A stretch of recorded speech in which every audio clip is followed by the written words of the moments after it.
সাজে অপেক্ষা করছে সবাই। মঞ্চে ওঠার কথা ছিল সকাল 10টায়, এখন বাজে প্রায় 2টো। সবার মধ্যে চাপা উত্তেজনা, ফিসফাস চলছে। বর কনেকে দেখা যাচ্ছে না কেন, কি হয়েছে? হঠাৎ একটা কালো দামি গাড়ি এসে থামলো। দরজা খুলতেই কালো স্যুট পরা একজন লম্বা সুঠাম দেহের যুবক নেমে এলো। চোখে সানগ্লাস, মুখে গম্ভীর ভাব। তাকে দেখে অনেকেই থমকে গেল, কারণ তিনি এ বাড়িতে খুব পরিচিত। ইনি আর কেউ নন, শহরের সবচেয়ে বিখ্যাত ব্যবসায়ী মিস্টার আমির চৌধুরীর মেয়ের ব্যক্তিগত দেহরক্ষী আহান। আহান গাড়ি থেকে নামতেই একজন বয়স্ক মহিলা দৌড়ে এসে তাকে জিজ্ঞাসা করলেন, আহান, কি হয়েছে? বাবা মা কোথায়? তারা কি আসবে না? আর আমাদের এখানে ডেকেছ? কার বিয়ে হবে এখানে? কে কিছু বলছে না আমাদের? আমরা কিছু বুঝতে পারছি না। তুমি একটু আমাদের ব্যাপারটা খোলাসা করে বলো। পুরো কমিউনিটি সেন্টারে সবাই আমার দিকে তাকিয়েছিল। সারার বন্ধু বান্ধব, তাদের সবাইকে সারাই ডেকেছে। আজ হয়তো এখানে এমন কিছু ঘটতে চলেছে তা সবার কল্পনার বাহিরে। আমি কিছুটা শান্তভাবে জবাব দিলাম, আন্টি একটু অপেক্ষা করুন, একটু পরই সব বুঝতে পারবেন। আহানের কথাই সবাই অবাক হয়ে গেল। আহান বরকনের ব্যক্তিগত কাজ কেন করতে যাবে? তাছাড়া আহান তো বর নয়, তাহলে সে একা কেন এসেছে? ঠিক তখনই আহানের পাশে এসে দাঁড়ালো এক অপরূপ সুন্দরী মেয়ে। লাল শাড়ি আর সোনার গহনায় তাকে দেবী প্রতিমার মতো লাগছিল। তিনি আর কেউ নন, মিস্টার আমিরের একমাত্র মেয়ে সারা। সারার চোখে মুখে আনন্দের ঝিলিক, কিন্তু একটু চিন্তাও আছে। তাকে দেখে সবাই আরো হতবাক হয়ে গেল। সারা কেন এসেছে? তাহলে কি আহানি বর, নাকি বরকনে অন্য কেউ?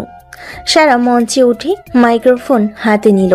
সে বলল, আমার বিয়ে হচ্ছে, কিন্তু আমার বাবা মা এখানে নেই, কারণ আমার বাবা মা এই বিয়েতে রাজি ছিলেন না। আপনারা সবাই এখানে এসেছেন, তার জন্য আমি আপনাদের কাছে সত্যিই কৃতজ্ঞ। এখন আমার অভিভাবকের জায়গাটা আপনারাই পূরণ করবেন। সারার কথা শুনে সবাই আরো অবাক হয়ে গেল। এরকম কিছু আভাসই আমি পাচ্ছিলাম। এরপর সারা যা বলল তা সবার কাছে রূপকথার মতো মনে হলো। কিছুদিন সারা আমার কাছে রূপকথার মতো ছিল, কিন্তু আজ তা চিরন্তন সত্য। আমার বাবা ছিলেন একজন ব্যবসায়ী। আমি ছোট থেকে তাকে দেখেছি। তিনি সব সময় আমাকে চোখে চোখে রাখতেন। তিনি আমাকে কোনো কিছু থেকে দূরে রাখতেন না, কিন্তু তার মনে সব সময় একটা ভয় ছিল। আমার নিরাপত্তার জন্য তিনি আহানকে নিয়োগ করেছিলেন। আহান আমার ব্যক্তিগত দেহরক্ষী ছিল। সে সব সময় আমার সঙ্গে থাকতো।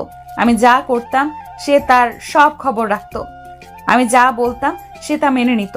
মাঝে মধ্যে অনেক রাগ করেছি, ওকে কথা শুনিয়েছি, কিন্তু সে কখনোই তার প্রতিবাদ করেনি।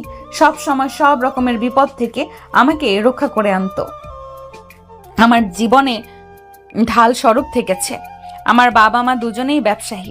কাজের জন্য তারা আমাকে কখনোই সময় দিতে পারেনি, যার ফলস্বরূপ একাকী সময় কাটাতে কাটাতে একটা পর্যায়ে গিয়ে আমি হয়ে উঠলাম একটা বদমেজাজি, উগ্র বড়লোকের বিগড়ে যাওয়া বাবার একমাত্র মেয়ে।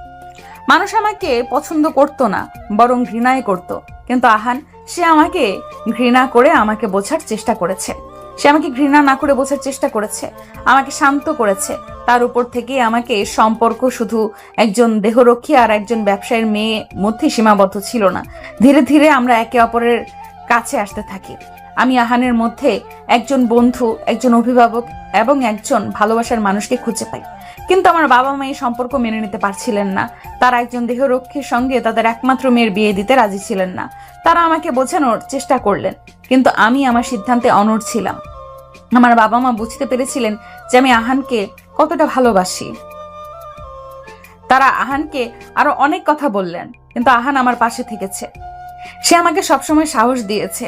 সে আমাকে বলেছে যে সে আমার পাশে সব সময় থাকবে। আর তাই আজ আমি এখানে আমার ভালোবাসার মানুষের সঙ্গে। আমার বাবা মা আমাকে এখনো মেনে নেননি, কিন্তু আমি জানি যে একদিন তারা আমাকে মেনে নেবেন, কারণ তারা আমাকে ভালোবাসেন আর তারা আমার সুখ চান। আমি জানি যে আহান আমাকে সব সময় সুখী রাখবে। সারা যখন কথাগুলো বলল তখন নিজের অজান্তেই আমার চোখে জল এসে পড়েছিল। আমি আর নিজেকে ধরে রাখতে পারলাম না। এগিয়ে গিয়ে সারার হাত ধরলাম। সারা আমার দিকে তাকিয়ে এক প্রশস্ত হাসি হাসে। সারাকে দেখলাম আর মনে হলো তার এই হাসির জন্য পুরো পৃথিবীর সাথে যদি লড়তে হয় তাহলে আমি তাই করতেই রাজি। দুজনেই একে অপরের দিকে তাকিয়ে হাসছিল। তাদের চোখে ছিল ভালোবাসা আর বিশ্বাস। তারা দুজনেই এক নতুন জীবন শুরু করতে যাচ্ছিল। আপনারা নিশ্চয়ই ভাবছেন কিভাবে একজন বড়লোক ব্যবসায়ীর মেয়ে সামান্য একজন বডিগার্ডের প্রেমে পড়ে। আপনাদের কৌতূহলটা হওয়া স্বাভাবিক। তাহলে শুনুন, মিস্টার আমির চৌধুরীর একমাত্র মেয়ে সারার জীবন ছিল একটা সোনার খাঁচার মতো। সবকিছুই ছিল হাতের মুঠোয়, কিন্তু স্বাধীনতা ছিল না। সারার বয়স যখন 20 বছর, তখন তার বাবা তার নিরাপত্তার জন্য আমাকে ব্যক্তিগত দেহরক্ষী নিয়োগ করলেন। আমার নাম আহান। প্রথম থেকে যদিও সারা সহ্য করতে পারত না, আমার কাছে সারা নিজেকে সবসময় নজরবন্দি মনে করত। কেননা যেখানেই সারা যেত সেখানেই আমাকে ছায়ার মতো তার পিছু নিতে হতো। কলেজের ক্যান্টিনে বন্ধুদের সাথে আড্ডা হোক, শপিং মলে ঘোরাঘুরি হোক, বা গভীর রাতে বন্ধুদের সাথে লং ড্রাইভে যাওয়া হোক, আমি সবসময় তার ঢাল হয়ে তার সাথে থাকতে হতো। আর এইভাবেই চলছিল আমার জীবন। তারপর একদিন সারা বন্ধুদের সাথে একটি ক্লাবে যায়। আহান ক্লাবের বাইরে গাড়িতে অপেক্ষা করছিল। সারা যখন বেরিয়ে এলো তখন তার মুখটার আগে থমথমে। সে সোজা আহানের কাছে গিয়ে বলল, আহান, আপনি কি কোনোভাবে আমার নিঃশ্বাস গোনাও শুরু করেছেন? না মানে একটা দিন কি আমাকে ছুটি দেওয়া যায় না? আপনি তো ছুটি নেন না, আমাকে তো দিতে পারেন। আমি শান্তভাবে তার দিকে তাকালাম, চোখে কোনো ভাবান্তর নেই। এরকম কথা আমি রোজই শুনি, অভ্যস্ত হয়ে গেছি, তাই গায়ে মাখি না। উনি ওনার মতো বকবক করতে থাকে আমার উপর। আমি আমার কাজ করি ম্যাডাম। আমার কাজ আপনার নিরাপত্তার দিকে নজর রাখা। সেটার জন্য আপনার নিঃশ্বাস গোনার প্রয়োজন হলে আমি সেটাই করতে বাধ্য। নিরাপত্তা নাকি আমার জীবনের প্রতিটি পদক্ষেপকে নিয়ন্ত্রণ করা? নিরাপত্তার নামে একটা জঘন্য খেলায় নেমেছেন আপনি আর আমার বাবা। আপনি কি জানেন না আমারও ব্যক্তিগত জীবন আছে? আমি কি করছি, কোথায় যাচ্ছি, কার সাথে কথা বলছি, সবকিছুর খবর আপনাকে রাখতে হবে কেন? লোকটা আমার কথায় কোনো পাত্তা না দিয়ে গাড়ির দরজা খুলে দিল। খুলতে খুলতে বলল, ম্যাডাম, এটা আমার পেশা, তাই আপনি না চাইলেও এসবের ব্যাপারে আমার খোঁজ খবর রাখতে হবে। এটা আমার দায়িত্বের মধ্যে পড়ে। দায়িত্ব মাই ফুট, পেশা তাই না? আমার তো মনে হচ্ছে আপনি আমার জীবনের প্রতিটি মুহূর্তে গুপ্ত বৃত্তি করছেন। সারা গাড়িতে বসতে বসতে বলল, আমি জানি না বাবা কেন আপনাকে আমার পেছনে লাগিয়ে দিয়েছে। আপনার মতো একজন গম্ভীর নীরব মানুষকে নিয়ে আমি আর পারছি না। আপনি খুব অস্বাভাবিক রকমের বিরক্তি। আহান গাড়ির পেছনে ছিটে বসলো। গাড়ির ইঞ্জিন চালু হলো। ম্যাডাম, আপনার বাবার নির্দেশে আমি এখানে আছি। আপনি যে কাজই করেন না কেন, যতক্ষণ তা আপনার নিরাপত্তার জন্য হুমকি স্বরূপ নয়, আমার কোনো আপত্তি নেই।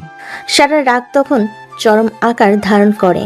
রাগে ফুঁসতে ফুঁসতে সারা, আপনি কি বলতে চাইছেন? যে আমি যা করি সব ঠিক আছে? তাহলে আপনি কেন সব সময় আমার আশেপাশে থাকেন? আহান ধীরে ধীরে বলল, ম্যাডাম, যখন আপনি বন্ধুর সাথে শপিংয়ে যান, আমি হয়তো একটু দূরে থাকি। যখন পার্টিতে যান, আমি বাইরে অপেক্ষা করি। কিন্তু যখন গভীর রাতে শহরের নির্জন রাস্তা দিয়ে গাড়ি চালান, তখন আপনার নিরাপত্তা নিশ্চিত করাটা আমার দায়িত্ব। আহানের কথা শুনে সারা আর কিছু বলতে পারল না। চুপচাপ বসে রইল আর নিজের ফোন স্ক্রল করতে রইল। কিন্তু তার মাথায় চলতে থাকলো আরেক গন্ডগোলের প্রস্তুতি। সারার অনেক দিনের ইচ্ছে ছিল পাহাড় ঘুরে দেখার, কিন্তু বাবার করা আদেশ আর আহানের জন্য সে কিছুতে কিছু করে উঠতে পারছিল না। সে জানতো সে পাহাড়ে ঘুরতে গেলে তার সাথে আহান যাবে। তবু সে সর্বোচ্চ চেষ্টা করছে যেন আহান কোনোভাবেই ট্রেকিংয়ে যেতে না পারে। ও গড, প্লিজ কাল যেন আহান কোনোভাবেও টের না পায়। ভোর না হতেই আমি ওকে রেখে দৌড়ে চলে যাব। এবারের মতো ওর কাছ থেকে আমাকে রক্ষা করো প্লিজ। সব চাও কি পূরণ হয়? তাই সারার চাওটাও উপরওয়ালা কিছুতেই শুনল না। আগে থেকেই সারার পরিকল্পনা আন্দাজ করতে পারে। ভোর হতেই সে বাড়ির নিচে সারার জন্য অপেক্ষা করতে থাকে। সকালবেলা মনে হয় না আহান টের পেয়েছে আমার ট্র্যাকিং এর খবর।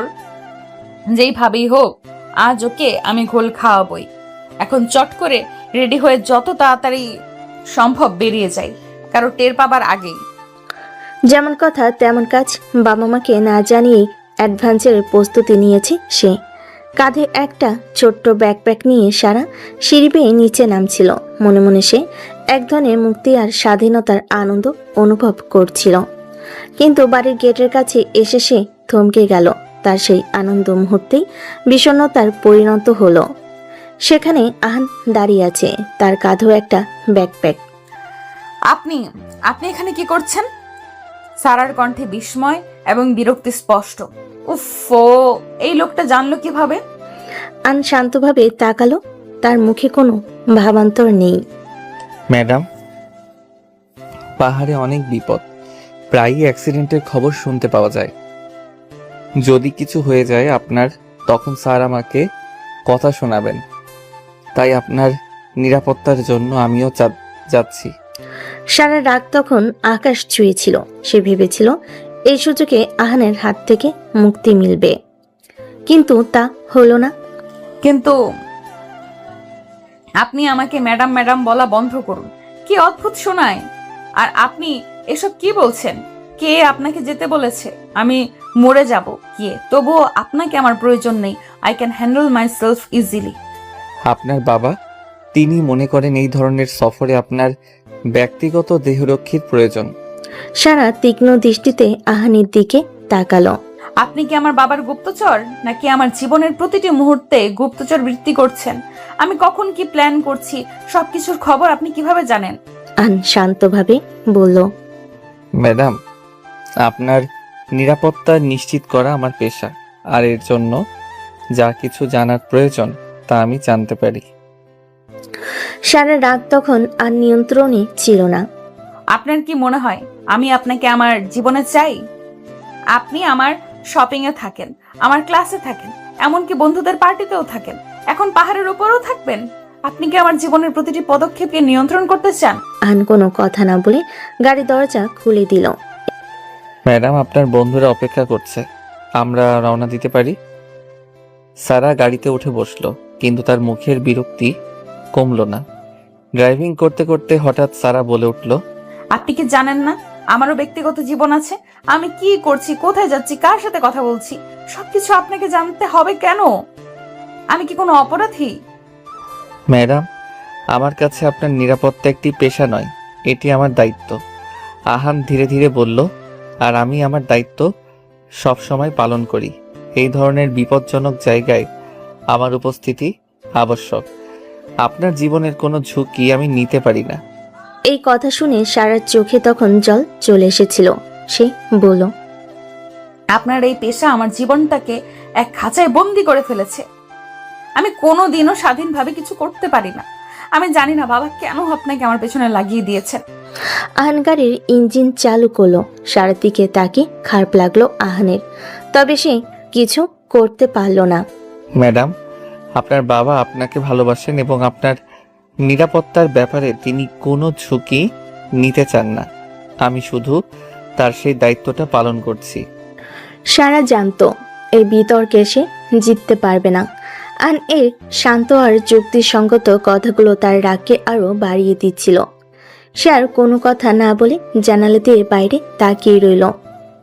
আর মনে মনে প্রতিজ্ঞা করলো আছে আহানকে দেখিয়ে দেবে সে কতটা স্বাধীন, আর আহানের কোনো প্রয়োজন নেই তার। শহরের কোলাহল ছেড়ে সারার বন্ধুরা যখন পাহাড়ের দিকে রওনা হলো, তখন গাড়ির জানালা দিয়ে আসা হিমেল বাতাস সারার মনটাকে কিছুটা হালকা করে দিল। গাড়ির জানালা দিয়ে আসা হিমেল বাতাস সারার মনটা কিছুটা হালকা করে দিল। গাড়ির ভেতরে উচ্চস্বরে গান বাজছে আর সারা তার বন্ধুদের সাথে হাসাহাসি করছে। তার চোখে মুখে উচ্ছ্বাস, কারণ অবশেষে সে তার বিরক্তিকর দেহরক্ষী আহানের নাগাল থেকে একটু দূরে থাকতে পেরেছে। সে ভাবল এই পাহাড়ি রাস্তায় আহানের পক্ষে তার পিছু নেওয়া সম্ভব হবে না। কিন্তু যখনই সে পিছনের আয়নায় তাকালো, দেখল আহানের কালো এসইউভিটা তাদের গাড়িকে অনুসরণ করছে। সারার মুখের হাসি মুহূর্তেই মিলিয়ে গেল। ওপরওয়ালাই জানে লোকটাকে কি দিয়ে বানিয়েছেন। লোকটা কি একটু রেস্ট নিতে ইচ্ছে করে না? সারাদিন আমার পিছু পিছু পড়ে থাকতে ভালো লাগে। বিরক্তি আর ক্ষোভে সারার ঠোঁট বেঁকে গেল। আহানের এই অবিচল অনুসরণ সারার স্বাধীনতার শেষটুকু কেড়ে নিতে চেয়েছিল। পাহাড়ের পথে হাঁটা শুরু হওয়ার পর সারার বন্ধুরা যখন গল্প গুজব আর ছবি তোলায় মগ্ন, সারা ইচ্ছে করে আমাকে এড়িয়ে চলছিল। সে দ্রুত হেঁটে সামনে চলে গেল, কখনো দুর্গম পথের দিকে চলে যাচ্ছিল। মেয়েটার মনে কি কোনো ভয় নেই? সারা আহানকে বোঝাতে চাইছিল যে সে কতটা স্বাধীন। আহান নীরব ছায়ের মতো তার পিছু নিত, তবে একটা নিরাপদ দূরত্বে বজায় রেখে। তার চোখে মুখে কোনো ক্লান্তি বা বিরক্তি ছিল না, শুধু ছিল গভীর মনোযোগ। হঠাৎ করেই পাহাড়ের আবহাওয়া বদলে গেল। আকাশের রং গাঢ় ধূসর হয়ে এলো। চারদিক কেমন যেন চুপচাপ হয়ে গেল। কিছুক্ষণের মধ্যেই শুরু হলো এক প্রবল বৃষ্টি। ঝোড়ো বাতাসের সাথে টিপ টিপ বৃষ্টি দেখতে দেখতেই তো তা মুষলধারে নামতে শুরু করলো। বন্ধুর দল ছত্রভঙ্গ হয়ে ছোট ছোট দলে ভাগ হয়ে কোনো মতে একটা আশ্রয়ের খোঁজে এদিক ওদিক ছুটতে লাগলো। পিচ্ছিল পাহাড়ি পথ আর ঘন বৃষ্টির কারণে চারপাশের দৃশ্য ঝাপসা হয়ে এলো। বৃষ্টির মধ্যে আমি খুঁজতে লাগলাম সারাকে। এই মেয়েটা বোধহয় আমার চাকরিটা খেয়েই শান্ত হবে। সারা একা একটা বড় পাথরের উপর দিয়ে হেঁটে যাচ্ছিল, যখন হঠাৎ করেই তার পা পিছলে গেল। তার বন্ধুরা তখন অনেকটাই দূরে। সারা কিছু বুঝে ওঠার আগেই পাথরের উপর থেকে সে নিচের দিকে পিছলে যাচ্ছিল। তার মনে হলো সে বুঝি শূন্যে ভাসছে। এক মুহূর্তের জন্য তার মনে হলো এই বুঝি আর কোনো উপায় নেই। তার মুখে তখন আত্মচিৎকার আর চোখের সামনে পাহাড়ের নিচের খাদ। কিন্তু পরক্ষণেই তার হাতটা শক্ত কোনো কিছুর স্পর্শ পেল। এক জোরালো টান অনুভব করল সে। ক্ষিপ্ত গতিতে ছুটে সে এক হাতে তার কোমর জড়িয়ে ধরেছিল, অন্য হাতে একটা গাছের ডাল। সারা নিঃশ্বাস বন্ধ হয়ে গিয়েছিল। আহানের চোখ দুটো তার দিকে স্থির ছিল। তাতে কোনো ভয় ছিল না, শুধু ছিল এক ধরনের দৃঢ়তা। সে ধীরে ধীরে সারাকে উপরের দিকে টেনে আনলো। তার শরীরটা পাথরের সাথে লেগেছিল। সারার হাত পা কাঁপছিল, কিন্তু আহানের হাতের দৃঢ়তা তাকে এক ধরনের অদ্ভুত নিরাপত্তা দিচ্ছিল। আর এইভাবে আপনি নিজেকে সামলাতেন, আমি না থাকলে এক্ষুনি নিচে পড়ে যেতেন, হাড় মাংস খুঁজে পাওয়া যেত না। মুখের উপর একদম জবাব দিয়ে দিল। সত্যি তো, আহান না থাকলে আজ ভীষণ বড় একটা বিপদ ঘটে যেত, কিন্তু সেটা আমি কিছুতেই স্বীকার করব না। আপনি না থাকলে অন্য কেউ থাকতো আমার সাথে, সে নিশ্চয়ই আমাকে বাঁচিয়ে নিত। আর আমি তো আপনার থেকে বাঁচার জন্যই এইদিক সেদিক ছুটছি। আপনি না থাকলে দুর্ঘটনা ঘটতো না। সবকিছুর পেছনে উল্টো লজিক দেওয়ার জন্য আপনি এক্সপার্ট। তারা যখন পুরোপুরি নিরাপদ হলো, তখন আহান সারাকে একটি গুহার দিকে টেনে নিয়ে গেল। সেখানে গিয়ে তারা দেখতে পেল এটি একটি গুহা নয়, এটি একটি পরিত্যক্ত কাঠের ঘর। ঝোড়ো হাওয়া আর বৃষ্টির শব্দে চারিদিক মুখরিত। তাদের শ্বাস প্রশ্বাসের শব্দ ছাড়া আর কোনো শব্দ শোনা যাচ্ছিল না। সারা তখন কোনো মতে আহানের সাথে ঝড়পাল্লা দিয়ে উঠল। সে ভয়ে ভয়ে আতঙ্কে ছিল। গুহে গিয়েও কাঁপছিল। তার চোখ আহানের দিকে স্থির। আহানের কপালে বৃষ্টির ফোঁটা, আর তার পরনের কালো জ্যাকেট ভিজে গিয়ে তার শরীরের সাথে লেপ্টে আছে। তার এই ভিজে যাওয়ার রূপ দেখে সারা ভাবল, এই মানুষটাকে আমি এতদিন কত ভুল বুঝেছি। আহান তার ভেতরে নীরবতা ভেঙে বলল, ম্যাডাম আপনি কি ঠিক আছেন? আহানের এইরূপ শান্ত প্রশ্ন আমার ভেতরের আবেগটাকে আরো উস্কে দিল। আহানকে বুঝতে দেওয়া যাবে না, সেও কোনো রকম কথা বলতে পারলাম না, শুধু মাথা নেড়ে হ্যাঁ জানালাম। কিছুক্ষণ নীরবতার পর সারা জিজ্ঞেস করলো, আপনি কি এখানে প্রায় আসেন? আপনি কিভাবে এই জায়গাটা চিনলেন? লোকাল না হলে তো এই গুহা চেনার কথা না। আহান একটি শুকনো জায়গায় বসলো। ছোটবেলায় আমি খুব পাহাড় পছন্দ করতাম। আমার বাবা মাও পাহাড় ভালোবাসতেন, কিন্তু কিছু সমস্যা হয়েছিল যার কারণে আমি শহর ছাড়তে পারলাম না। কিন্তু আমার মন সবসময় পাহাড়ের কাছেই থাকতো। আহানের কথাগুলো শুনে সারা অবাক হলো। সে কোনোদিনও ভাবেনি যে আহান তার জীবনের ব্যক্তিগত দুঃখ বা ভালোবাসার কথা তাকে বলবে। আমার জীবনের কোনো সমস্যা ছিল না, কিন্তু আমি সব সময় আমার বাবার নিরাপত্তার কারণে একটি সোনার খাঁচার ভেতরে বন্দি ছিলাম। আমি সব কিছু করতে পারতাম, কিন্তু আমার স্বাধীনতা ছিল না। আমি সব সময় ভেবেছি যে আমার এই স্বাধীনতাগুলো একজন দেহরক্ষীর কারণে নষ্ট হয়েছে। আহান শান্তভাবে বলল, ম্যাডাম, আমি বুঝতে পারি, কিন্তু আমার কাছে আপনার নিরাপত্তা একটি পেশা নয়, এটা আমার দায়িত্ব। আমি যখন আপনার জীবনের প্রতিটি পদক্ষেপের খবর রাখি, তখন আমি শুধুমাত্র আমার কাজ করি না, আমি আপনার নিরাপত্তার কথা ভাবি। আপনার জীবনের প্রতিটি মুহূর্তে আমি আপনার পাশে থাকি, কারণ আমি আপনার ভালো চাই। আমি আপনার ভেতরের মানুষটিকে বোঝার চেষ্টা করি, তাই আমি আপনাকে কোনোদিন বিরক্ত করার জন্য কিছু করিনি। আমি আপনার জীবনের নিরাপত্তা নিশ্চিত করার জন্য সব কিছু করেছি। আহানের এই কথাগুলো সারার মনে এক নতুন চিন্তার জন্ম দিল। সে আহানকে এতদিন শুধু একজন বিরক্তিকর দেহরক্ষী হিসেবে দেখে এসেছে, কিন্তু এই প্রথম সে বুঝতে পারল আহান তার জন্য কতটা গুরুত্বপূর্ণ। বৃষ্টি কমে এসেছে। গুহার বাইরে থেকে পাখির কিচিমিচির শব্দ আসছিল।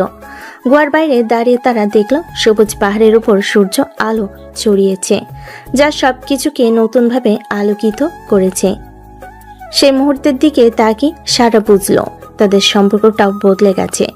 পাহাড়ের সৌন্দর্য যেমন বৃষ্টির পর নতুনভাবে ফুটে ওঠে, তেমনি তাদের সম্পর্কর এক নতুন দিগন্তে পা বাড়াচ্ছে।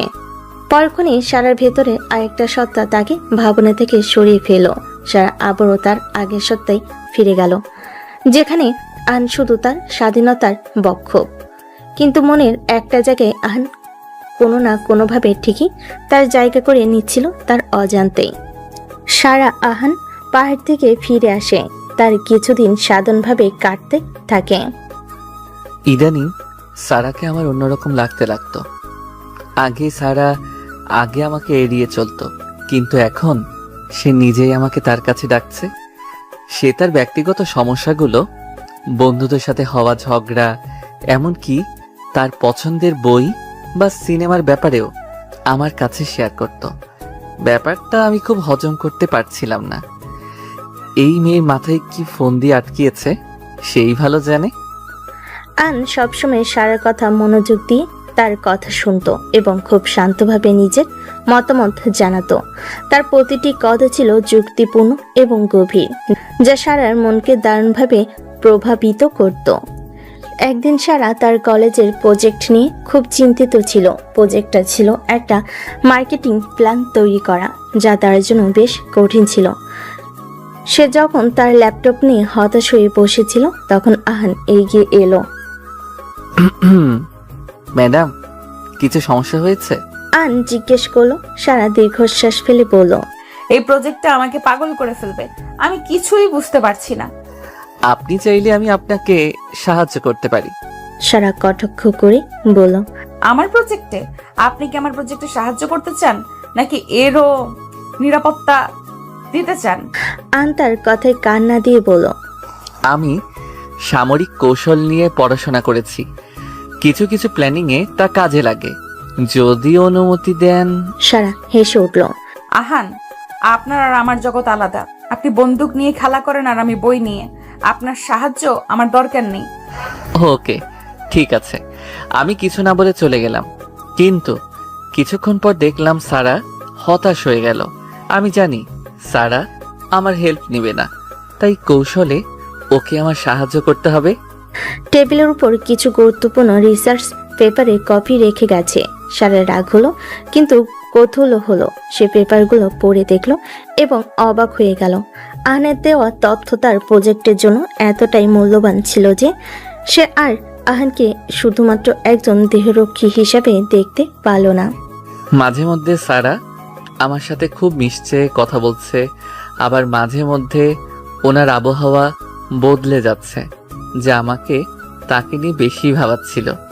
দরজার আড়াল থেকে সারার খুশি দেখে যদি ভালোই লাগছিল, একদিন বিকেলে লিজা, তুই বিশ্বাস করবি না, আহানের সাথে ওই পাহাড়ের ওপর যা হয়েছে, আমি আসলে ওকে আর ঘৃণা করতে পারছি না। কি বলছিস? যে ছেলেটাকে তুই তোর জীবনে সবচেয়ে বড় প্যারা ভাবতি, এখন তার প্রতি তোর ফিলিং চেঞ্জ হয়ে গেছে? ভাবা যায়? আরে না, ও আসলে যতটা ভাবতাম তার থেকেও বেশি বুদ্ধিমান। ঝড়ের সময়ও যেভাবে আমাকে বাঁচালো আর তারপর যা বলল, আমার মনে হলো আমি ওকে চিনি না। আমার মনে হচ্ছে তুই প্রেমে পড়েছিস, না হলে এরকম অনুভূতি আসার প্রশ্নই ওঠে না। তাছাড়া আহান কিন্তু বেশ হ্যান্ডসাম। চুপ কর, কি সব বলছিস? তোরও আমার মতো মাথা খারাপ হয়ে গেছে নিশ্চয়ই। ওর মতো একজন গম্ভীর কঠিন মানুষের প্রেমে পড়া অসম্ভব, ভাবতেই কেমন লাগছে আমার। তবে কি, তোর চোখ দেখলেই বোঝা যাচ্ছে তুই অন্য কিছু ভাবছিস। মনের কথা মুখের কথা দুটোই ভিন্ন রে। সারার চোখে মুখে এক ধরনের বিভ্রান্তি। আমি জানি না, মনে হচ্ছে আমার আর ওর জগৎটা একদম এক নয়। এরপর এভাবে দিন পেরোলো। কয়েকদিন পর মিস্টার আমির চৌধুরী এক বিশাল পার্টির আয়োজন করলেন। শহরের সব নামকরা ব্যবসায়ী ও তাদের ছেলেমেয়েরা সেখানে উপস্থিত ছিল। একজন পার্টিতে সারার বাবার তার জন্য একজন বিশেষ অতিথিকে আমন্ত্রণ জানিয়েছিলেন। রিশাদ একজন তরুণ, হ্যান্ডসাম ও সফল ব্যবসায়ী। তার চালচলন, কথাবার্তাই এক ধরনের আভিজাত্য ছিল যা আমির চৌধুরীকে মুগ্ধ করেছিল। পার্টিতে সারা একটি ঝলমলে গাউন পরেছিল। তার চোখে মুখে কোনো উচ্ছ্বাস ছিল না। সে জানত এই পার্টির ভিড়ও তার উপর নজর রাখছে। হঠাৎ রিশাদ তার দিকে এগিয়ে আসে। হাই সারা, আমি রিশাদ। তোমাকে দেখতে খুব ভালো লাগছে। পুরো পার্টিতে তুমি সবার নজর কেড়ে নিয়েছো। ধন্যবাদ, আপনার সাথে পরিচিত হয়ে ভালো লাগলো। এই বেটা এখন আমার কোথা থেকে আসলো, কিভাবে মেয়েদের প্রশংসা করে বেটা সেটাও তো জানে না, আসছে ঢং করতে। রিশাদ কথার ফাঁকে সারার হাত ধরল। তোমার বাবা থেকে তোমার ব্যাপারে অনেক কিছু শুনেছি। তুমি সত্যি খুব সুন্দর। ও গড, এই ছেলেটা আমার হাত ধরে কোন আক্কেলে! একটু ওকে সভ্যতা নাই, ইচ্ছে করছে মুখে একটা ঠাসিয়ে ঘুষি মারি, কিন্তু বাবার কারণে তা হয়েই উঠছিল না। ঠিক তখনই আহান তাদের দিকে এগিয়ে এলো। তার চোখে মুখে কোনো ভাবান্তর নেই। রিশাদ আহানকে দেখে কিছুটা বিরক্ত হলো। তুমি কে? হ্যাঁ, এখানে কি করছো? আমি ম্যাডামের ব্যক্তিগত দেহরক্ষী। আমার কাজ ম্যাডামের সাথে ও পাশে থাকা। রিশাদ আহানকে অবজ্ঞা করে বলল, আইসি। ও আইসি, তোমার ম্যাডামের নিরাপত্তার দরকার নেই, তুমি বরং অন্য কাজে যাও। সারার অস্বস্তি হচ্ছিল। সে দ্রুত বলল, রিশাদ, আহান এর কোনো দরকার নেই, ও থাকুক। মনে মনে রিশাদ কোনো কথা না বলে ওর দিকে তাকালো। কি হলো? কথা কানে যায়নি? যা বললাম তা করো, যাও। বডিগার্ড হয়ে আমার সামান্য কথার অমান্য করার সাহস পাও কিভাবে, স্টেন্স? আহান কোনো কথা না বলে চলে গেল। সারা তখন নিজেকে খুব ছোট মনে হলো, আর রিশাদের প্রতি তার একটা তীব্র ঘৃণা জন্ম নিল। রিশাদ, আপনি কেন কেমন ভাবে কথা বললেন? বডিগার্ড দেখি কি মানুষের সাথে ভালোভাবে কথা বলা যায় না? আমি মনে করি সব কাজ সম্মানের, আর আমাদের উচিত তাদেরকে তাদের প্রাপ্য সম্মান বুঝিয়ে দেওয়া। সারা, ও তোমার কর্মচারী, ওকে নিজের কাজ করতে দাও। আমি তোমার সাথে হাসি, তোমার যা লাগে আমাকে বলো, আমিও কিন্তু তোমার রক্ষা করতে সক্ষম। সারা রিশাদের কাছ থেকে নিজেকে সরিয়ে নিল। আমার রক্ষা আমিই করতে পারবো, আপনার আমাকে নিয়ে ভাবতে হবে না। আপনি বরং আপনার নিজের ব্যক্তিত্বের উপর কাজ করুন, সেটাই ভালো হবে। বলে সে পার্টির এক নির্জন জায়গায় চলে গেল। হঠাৎ আহান তার পাশে এসে দাঁড়ালো। আপনি এখানে কি করছেন? রিশাদ তো আপনাকে চলে যেতে বললো, চলে যান। আমার রক্ষা আমিই করতে পারবো, আমার কাউকে দরকার নেই। আমার কাজ আপনার পাশে থাকা, অন্য কারো কথাই নয়। আপনি কেন রিশাদের কথায় কিছু বললেন না? সে আপনাকে অপমান করলো আর আপনি কিছুই বললেন না। আপনার উচিত ছিল ওকে আমার কাছ থেকে সরিয়ে দেওয়া, কারণ আমি বিরক্তি বোধ করছিলাম। ম্যাডাম, আমার পেশা আমাকে অহংকারী হতে শেখায় না। আমার কাজ শুধু আপনার নিরাপত্তা নিশ্চিত করা। রিশাদের মতো মানুষের কথায় আমি কিছু মনে করি না। সারা আহানের দিকে তাকিয়ে রইল। সে আহানের চোখে মুখে এমন এক দৃঢ়তা দেখল যা রিশাদের মধ্যে ছিল না। আচ্ছা, আপনি কি কোনোভাবে রিশাদকে ঈর্ষা করছেন? ঈর্ষা? কেন? ওনাকে ঈর্ষা করার মতো কিছু কি ঘটেছে? উনিও আমার থেকে বড় একজন মানুষ, ব্যবসায়ী। উনি ওনার জায়গায়, আমি আমার জায়গায়। এখানে ঈর্ষার কিছু তো দেখতে পাচ্ছি না। আছে কারণ। সবাই আপনাকে কর্মচারী হিসেবে দেখে আর রিশাদকে সবাই সম্মান করে। ম্যাডাম, আমি যে কাজ করি তা আমার সম্মান, আপনার বাবার বিশ্বাস এবং আপনার জীবনের নিরাপত্তা আমার কাছে যে কোনো সম্মানের চেয়ে বেশি গুরুত্বপূর্ণ। পার্টি থেকে ফেরার পর সারার মনটা ভীষণ অস্থির হয়েছিল। সে আহানের নীরবতা আর রিশাদের কথার মধ্যে অনেক পার্থক্য খুঁজে পেয়েছিল। রিশাদের অহংকার ছিল তার সম্পদ আর বংশ নিয়ে, আর আহানের ছিল তার ব্যক্তিত্ব আর পেশার প্রতি সম্মান নিয়ে।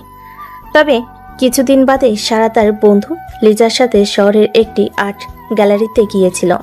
আর তাদের থেকে কিছুটা দূরত্ব বজায় রেখে অনুসরণ করছিল, যেমনটা সবসময় করে। গ্যালারিতে তারা শিল্পকর্ম দেখছিল, হাসাহাসি করছিল। হঠাৎ চারিদিক থেকে মুখোশ পরা কিছু লোক তাদের ঘিরে ফেল। সারা, কি হচ্ছে?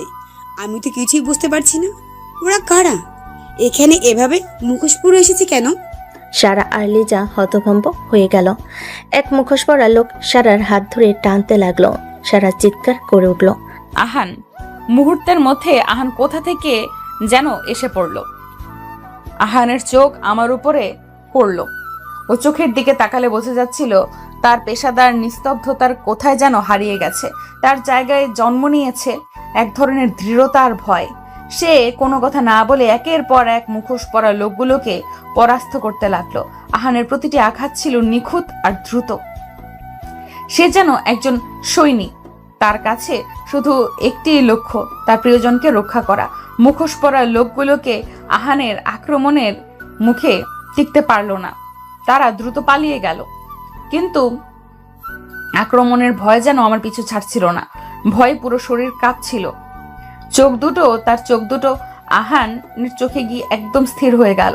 আহান, যাকে সে এতদিন শুধু একজন দেহরক্ষী হিসেবে দেখে এসেছে, আজ থেকে নিজের চোখে একজন সত্যিকারের নায়ক হিসেবে দেখতে ইচ্ছে করলো। আহান আমার কাছে ছুটে এলো। তার মুখে উদ্বেগের ছাপ দেখতে পেলাম। ম্যাডাম, আপনি ঠিক আছেন? আপনার কিছু হয়নি তো?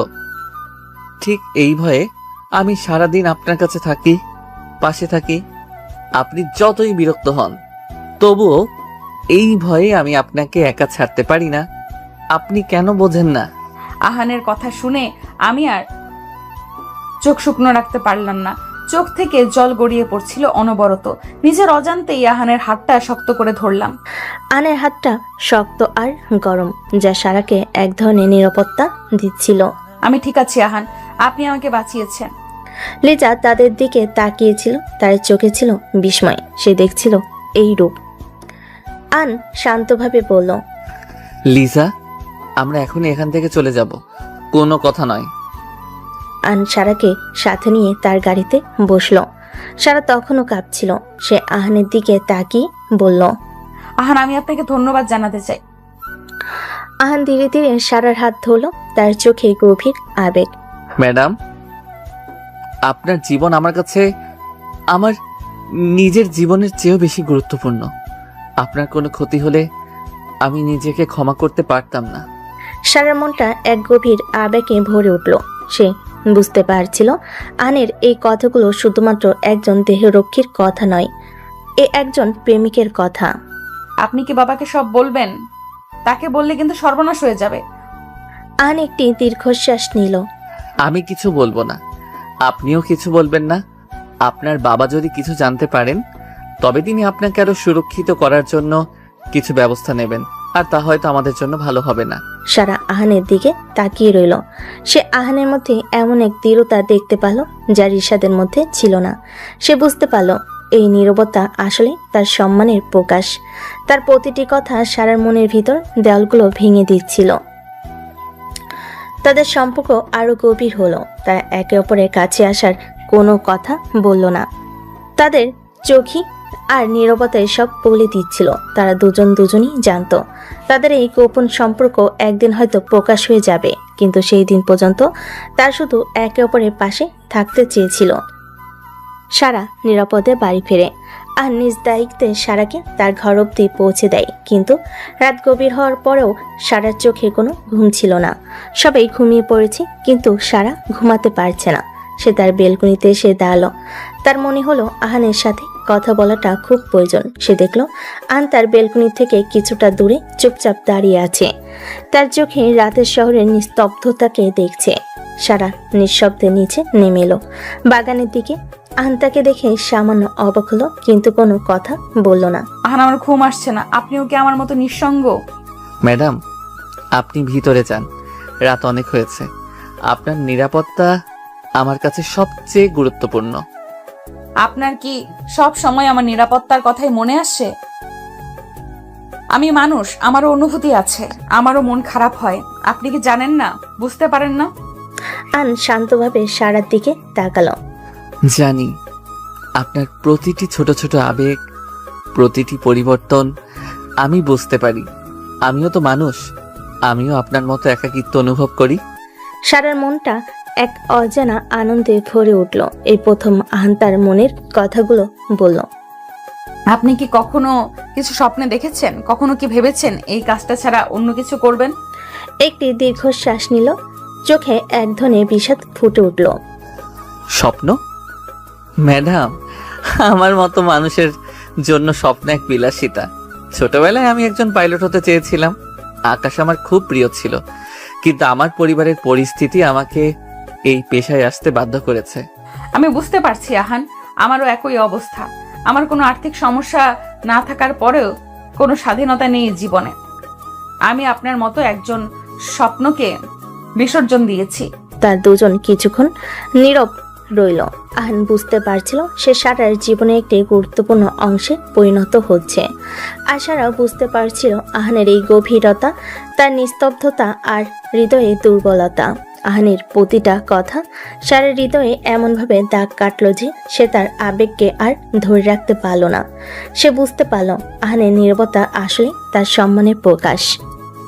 তার প্রতিটা কথা সারার মনে উৎফুল্লতার সৃষ্টি করছিল, তার মনকে উথাল পাথাল করে তুলছিল। সেদিনের রাতের পর থেকে সারা এবং আহানের সম্পর্কটা এক গোপন বোঝাপড়ার মধ্যে দিয়ে যাচ্ছিল। তাদের মধ্যে আর কোনো ঝগড়া বা কটাক্ষ ছিল না, ছিল শুধু একে অপরের প্রতি গভীর শ্রদ্ধা ও গোপন আকর্ষণ। সারা তার জীবনে আহানের উপর ছেড়ে দিতে ভয় পেত না, আর আহানও তার দায়িত্বের বাইরে গিয়ে সারার প্রতিটি ছোট ছোট চাহিদার দিকে নজর রাখত। কিন্তু ভাগ্য তাদের সামনে এক কঠিন পরীক্ষা এনেছিল। তার জন্য কেউই প্রস্তুত ছিল না। মুখোশধারী হামলাকারীদের হাত থেকে বাঁচার পর সারার কাছে যেন আহান সম্পূর্ণ নতুন মানুষ হিসেবে ধরা দিল। সে তার মনে আর পুরনো বিরক্তিটা নেই, বরং এক ধরনের গভীর কৃতজ্ঞতা আর চাপা কৌতূহল জেগেছে। তার মনে বারবার ফিরে আসছিল আহানের বলা সেই কথাটা, আপনার জীবন আমার কাছে আমার নিজের জীবনের চেয়েও বেশি গুরুত্বপূর্ণ। সারা যখনই কথাটা ভাবত, তার বুকের ভেতরটা এক অজানা আনন্দে ভরে উঠত। একদিন বিকেলে আকাশ হালকা গোলাপি আভায় ভরে উঠেছে। সারা তার বেলকনিতে বসে বই পড়ছিল, কিন্তু তার মন বইয়ের পাতায় ছিল না। তার চোখ আনমনে চলে গেল নিচে বাগানে পায়চারি করা আহানের দিকে। আন এর ঋজু ভঙ্গি, তার সুটাম দেহ, সবকিছুতে যেন এক নীরব আকর্ষণ ছিল। সারা দীর্ঘক্ষণ তার দিকে তাকিয়ে রইল। এক নতুন অনুভূতি তার হৃদয় দোলা দিল। সারা মনে মনে ভাবছিল, এই মানুষটা কি সব সময় এত আকর্ষণীয় ছিল, নাকি আমি ওকে এতদিন দেখতে পাইনি? ওর পেশার পেছনে এমন একজন মানুষ লুকিয়ে ছিল যাকে আমি কোনোদিন চিনতেই পারিনি। আহান হঠাৎ মুখ তুলে বেলকুনির দিকে তাকালো। তাদের চোখাচোখি হলো। সারার মুখ লজ্জায় লাল হয়ে উঠল। সে তাড়াতাড়ি দৃষ্টি সরিয়ে নিল বইয়ের পাতায়। তার বুক ধক ধক করছিল। সে বুঝতে পারছিল আহান তার দিকে তাকালে সে কেন এত অপ্রস্তুত হয়ে যায়। আহানও সঙ্গে সঙ্গে দৃষ্টি নামিয়ে নিল। সে নিজের মনে ভাবছিল, ম্যাডাম কেন এইভাবে আমার দিকে তাকিয়েছিলেন? আমি কি কোনো ভুল করেছি? না, এটা আমার দায়িত্বের অংশ নয়। কিন্তু আমি যখন তার দিকে তাকালাম, কেন মনে হলো যেন পৃথিবীর সব থেকে সুন্দর দৃশ্যটা দেখছি। কিছুক্ষণ পর সারা অস্থির হয়ে নিচে বাগানে নেমে এলো। আন তখনও সেখানেই ছিল। আকাশটা আজ খুব সুন্দর, তাই না? হ্যাঁ ম্যাডাম, আজকের আকাশটা অন্যান্য দিনের থেকে অন্যরকম লাগছে। অন্যরকম মানে কেমন সুন্দর? সুন্দর বললে কম হয়ে যাবে, অস্বাভাবিক রকমের সুন্দর দেখাচ্ছে। আনের কণ্ঠ স্বাভাবিক, কিন্তু তার চোখে এক ধরনের মুগ্ধতা ছিল যা সারা এড়াতে পারল না। তাদের মধ্যে নীরবতা নেমে এলো, কিন্তু সেই নীরবতা যেন হাজার কথার চেয়েও বেশি কিছু ছিল সারা নিজের মনে। ও কেন এত শান্ত? ও কি আমার মনের কথা বুঝতে পারছে না, নাকি ও বুঝতে পারছে কিন্তু কিছু বলতে চাইছে না? আমি কি করি? আমি কি ওকে জিজ্ঞেস করি যে ও আমাকে নিয়ে কি ভাবছে? ম্যাডামের চোখ দেখে মনে হচ্ছে ও কিছু বলতে চাইছে, কিন্তু আমার পেশার কারণে আমি কিছু বলতে পারছি না। আমার মন বলছে তাকে জিজ্ঞেস করতে, তার হৃদয়ের কথা জানতে, কিন্তু আমার বিবেক আমাকে বাধা দিচ্ছে। আমি জানি এই ভালোবাসা আমাদের জন্য শুধু বিপদ বয়ে আনবে। আপনি কি কখনো কোনো কবিতা পড়েছেন আহান? কবিতা আমার জন্য নয় ম্যাডাম, আমার জগৎ কঠিন বাস্তবতার। কিন্তু কবিতাতেও তো জীবনের কথা থাকে, ভালোবাসার কথা থাকে।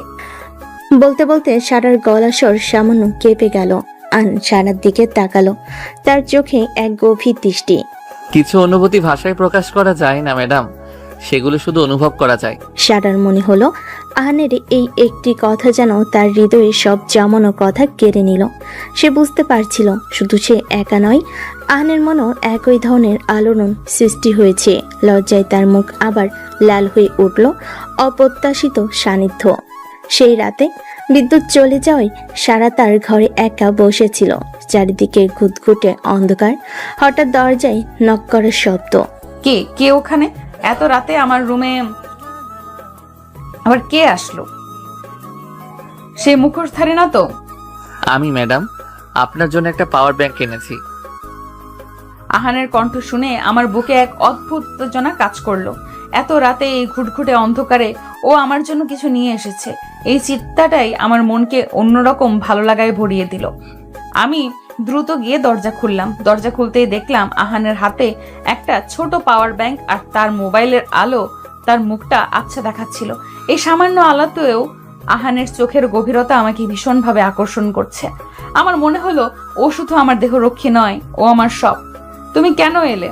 এই সামান্য জিনিসের জন্য তোমার আসতে হবে? আমার কণ্ঠটা কাঁপছিল। আহানের চোখে মুখে কোনো বিরক্তি নেই, শুধু এক ধরনের গভীর উদ্বেগ। ম্যাডাম, আপনার যদি কোনো প্রয়োজন হয়, আমি নিচে থাকতে পারছিলাম না।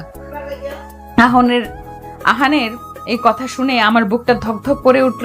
আমি বুঝতে পারছিলাম না এটা ওর দায়িত্ববোধ নাকি অন্য কিছু।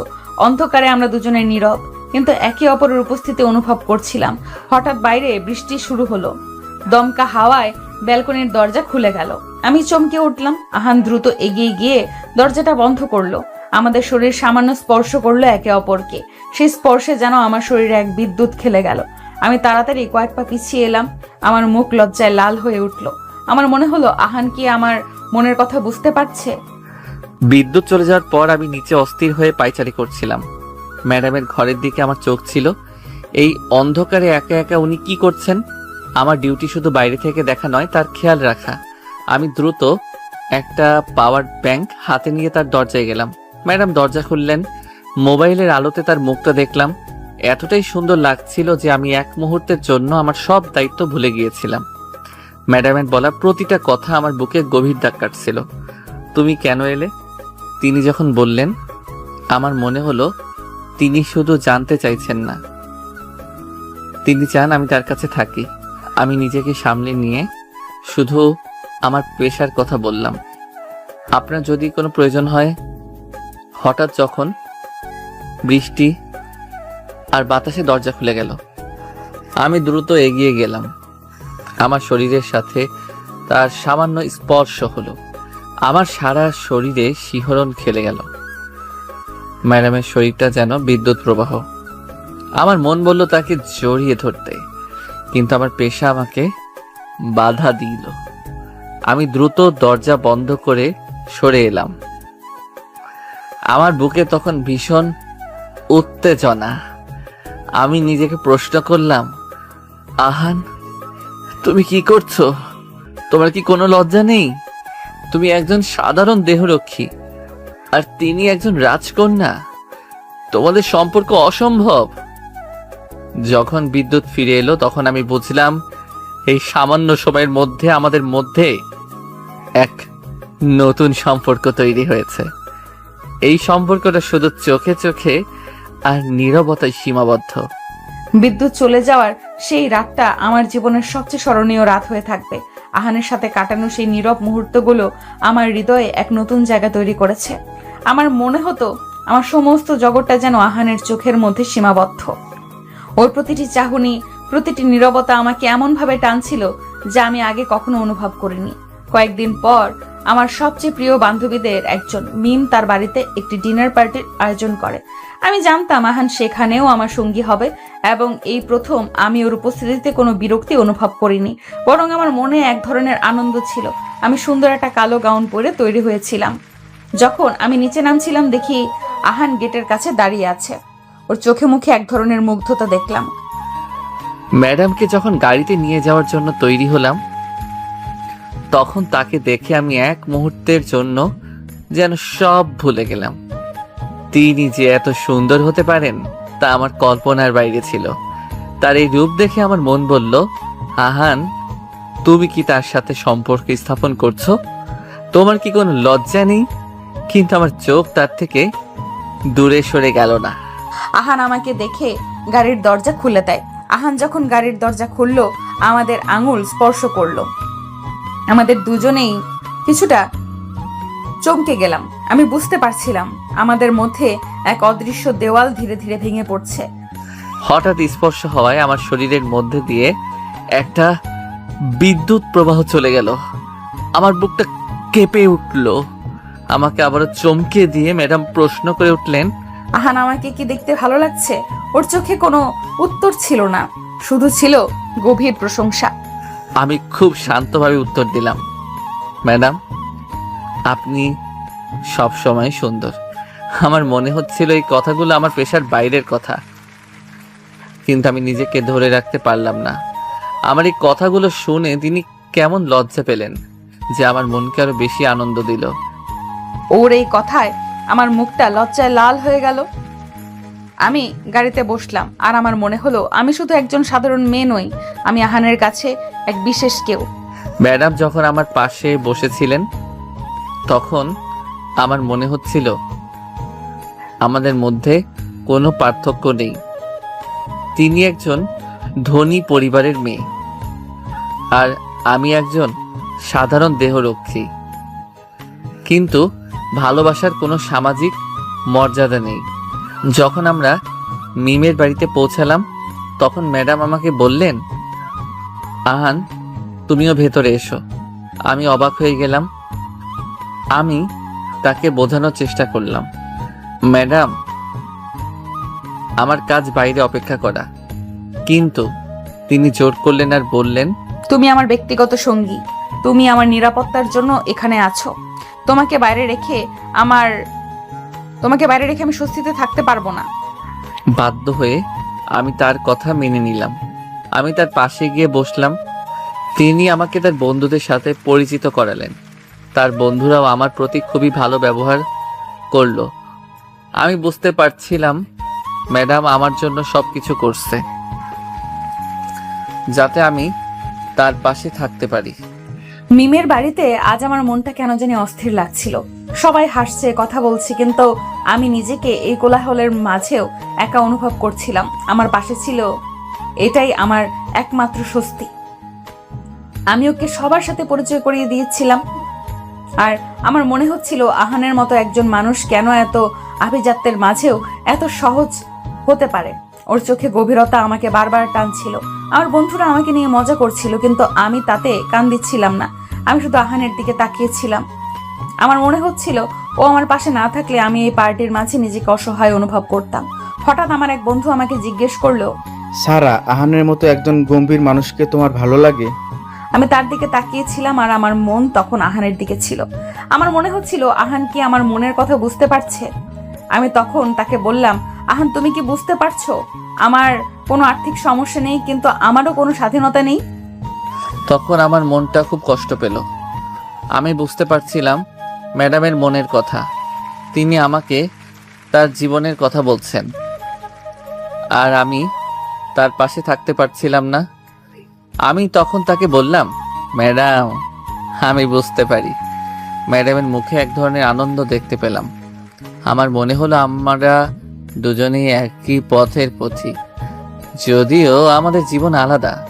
মিমের বাড়ির পার্টি থেকে ফেরার পর সারার মনটা এক অদ্ভুত শান্তিতে ভরেছিল। আহানের উপস্থিতি তাকে এক অজানা স্বস্তি দিয়েছিল।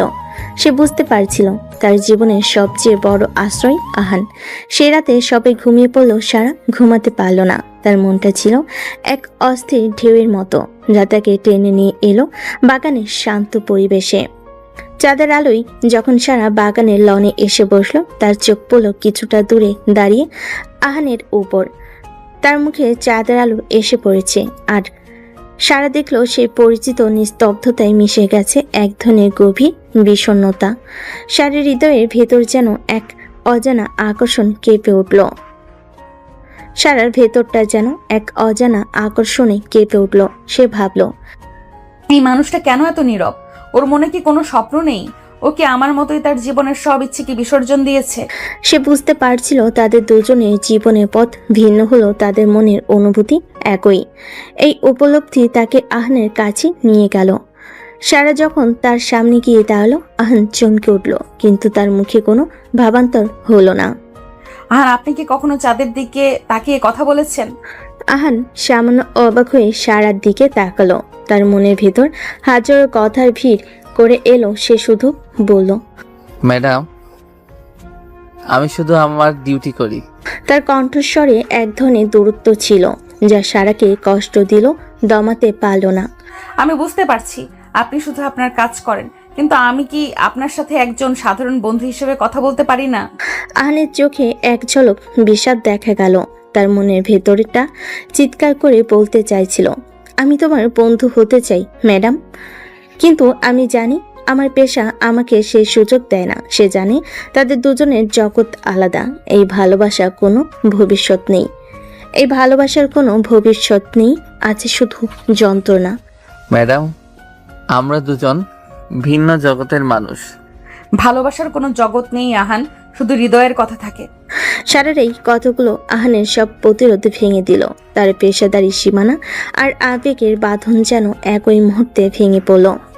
আহান কোনো কথা না বলে সারার দিকে স্থির দৃষ্টিতে তাকিয়ে রইল। সারার মনে হলো আহানের নীরবতায় যেন তাকে বলছে, হ্যাঁ ম্যাডাম আমি আপনাকে ভালোবাসি। এরপর তারা দুজন কিছুক্ষণ নীরব রইল। সে নীরবতা যেন হাজার কথার চেয়েও বেশি কিছু বলছিল।